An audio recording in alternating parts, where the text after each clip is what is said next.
श्रीमद्गरपुराधीशं Parvati प्राणवल्लभं गणेशस्कन्द संयुक्तं Narayan सकं Shivam. In this video, we will see the Yudh Kand of Rudra Samhita. Lord Brahma narrated the tale of Tripurasura, the three demons.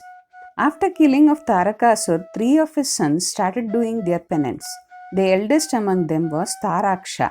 Younger to him was Vidyunmali, and Kamalaksha was the youngest. Brahma became very pleased by their tremendous penance. They requested Brahma to create 3 invincible forts for them, which should be full of all kinds of wealth and splendor, and which nobody could be able to break. A golden fort was constructed for Taraksha. For Kamalaksha, a fort of silver was constructed, and for Vidyunmali, iron fort was constructed. Brahma had ordered the demon named Maya to construct these forts. One of these forts was constructed in the sky, the other was constructed on the earth, and the third was constructed in the netherworld. After constructing the forts for them, Maya took the responsibility of protecting them. Brahma warned the 3 demons that they would be killed by Lord Shiva. The 3 demon brothers started tormenting the deities. The deities went to Lord Brahma and narrated about their miseries. Lord Brahma instructed them to seek the help of Lord Shiva. They went to Lord Shiva and explained about their woes. They also requested Shiva to eliminate those 3 demons. Lord Shiva instructed them to go to Lord Vishnu and said that the Tripurasuras are very virtuous, so they could not be killed. They must go to Lord Vishnu and try to seek his help. The deities then went to Lord Vishnu and made the same request. Lord Vishnu performed an oblation. Thousands of armed spirits appeared from the Yagyakunda. Lord Vishnu sent these spirits to kill the 3 demon brothers. But these spirits were no match for the Tripurasuras' might, and they had to run for their lives. They came to Lord Vishnu and narrated the whole story. Lord Vishnu became very worried. He sent back all the deities and started thinking about the means Tripurasuras could be killed. Lord Vishnu came to the conclusion that the Tripurasuras could not be killed till they remain virtuous and religious. He then created an illusionary entity from his body who had no hairs on his head. He had worn dirty clothes and a bag was hanging down his shoulder. He also had a broom in his head. The entity asked Lord Vishnu about the purpose of his existence and his name. Lord Vishnu told him that his name was Arihan. He also instructed him to create a scripture which stresses upon the importance of action or karmavad and which is different from the rituals explained in the Vedas. Lord Vishnu specifically instructed him to keep the language of that scripture as simple and degenerated as possible. Lord Vishnu then preached Arihan on the science of illusion, which stressed that the heaven or the hell does not exist anywhere else but on this earth itself. Lord Vishnu instructed Arihan to get Tripurasuras initiated into with this philosophy so that the demon brothers become irreligious. Vishnu ordered Arihan to make his residence in a desert with his disciples. You should propagate your philosophy when Kali Yuga arrives, said Lord Vishnu. After giving his instruction, Lord Vishnu disappeared. Arihan then created 4 illusionary entities from his being who were supposed to act as his followers.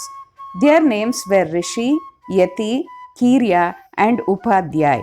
Now the time had arrived to enter the forts of Tripurasuras. All of them entered the forts and in a gradual manner started increasing their influence. As a result, the Tripurasuras became irreligious. Not only that, their subjects too became irreligious in a very short time. When the deities saw that the Tripurasuras had become irreligious completely, they went to Lord Shiva and requested him to kill Tripurasuras. Right then, Mother Parvati arrived there accompanied by Kartik and Ganesha. She requested Shiva to come along with her into the palace. All the deities followed them and kept on requesting. The deities were angry that Parvati had caused obstacles in the fulfillment of their objective. They could not conceal their anger and expressed it. One of the Ganas of Shiva, whose name was Kumbhodar, angrily attacked the deities. All of them got injured and went to Lord Vishnu. Lord Vishnu advised them to chant the 5-lettered mantra Om Namah Shivaya for 1 crore times.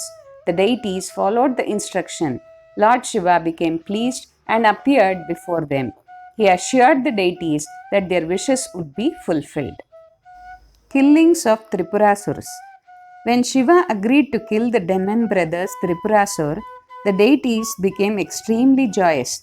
They gave their respective weapons to Shiva so that he did not have any difficulty in killing the demons. Vishwakarma gave his beautiful chariot to him. Lord Shiva proceeded towards the forts of Tripurasur, followed by a huge army of the deities.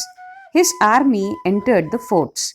He was not able to release the arrow from his bow. He remained in this position for 1000 years, but still he was not successful in releasing his arrow.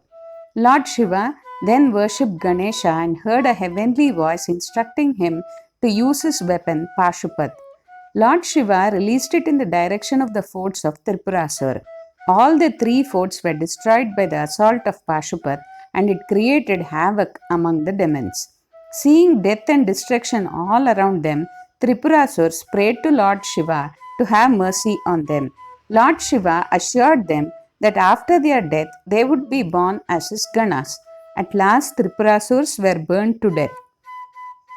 Maya was the only demon who survived. After their death, the Tripurasurs were privileged to be reborn as the Ganas of Shiva. After the killings of 3 demons, Tripurasur, Lord Shiva's anger had still not subsided. The anger was pacified only after the deities and the sages prayed to him. He blessed the deities by saying that he would always be present on their side to protect them. Maya, who had survived Shiva's attack, arrived there, and he too was blessed by Lord Shiva. After that, Arihan arrived with his followers and worshipped Shiva. Lord Shiva blessed him and his followers. After taking permission from Lord Vishnu, Arihan proceeded towards a desert region accompanied by his followers. After receiving the boon, the deities too received to their respective abode. In the next video, we will see the remaining part of the Yudh Kand of Rudra Samhita. Om Namah Shivaya.